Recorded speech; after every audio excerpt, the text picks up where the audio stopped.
Good afternoon, everyone.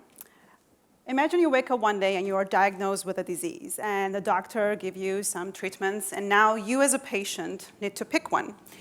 That's a difficult decision because you were not prepared for it. You're not an expert in the domain unless you have an MD, and it concerns your health, it's important, and you may be making a decision for a longer term. Say you cannot change your treatment once you pick one.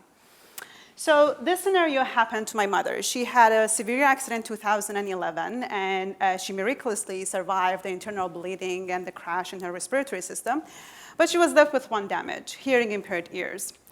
So it was very important for her to improve her hearing. She was left with several options, but with very different trade-offs. She could go with a hearing aid, which would help her to some extent, simple procedure, or go with a cochlear implant, a way more complex procedure. It has surgery involved, but help her more. So, or just go with treatment and just deal with the hearing-impaired ears.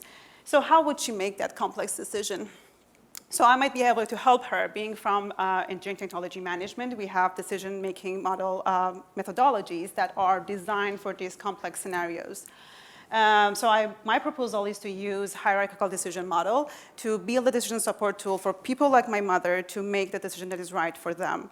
How that can help us, HTM breaks down the decision into hierarchy. So instead of having a bunch of treatments, we break down into a goal, criteria, and sub-criteria, and then alternatives. The criteria are important because those are more meaningful for my mother.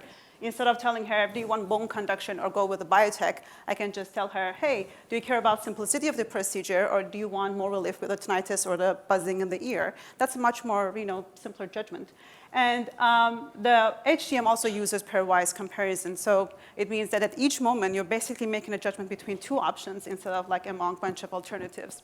So that's the idea. Right now, I'm working on the proof of concept for my independent study, and I'm hoping to build a more robust model using more patients' input. And this can hopefully, once implemented, be used by thousands of patients who lose their hearing by accident, like my mother, or parents who have children who are born deaf in 1 or 2 years. Thank you.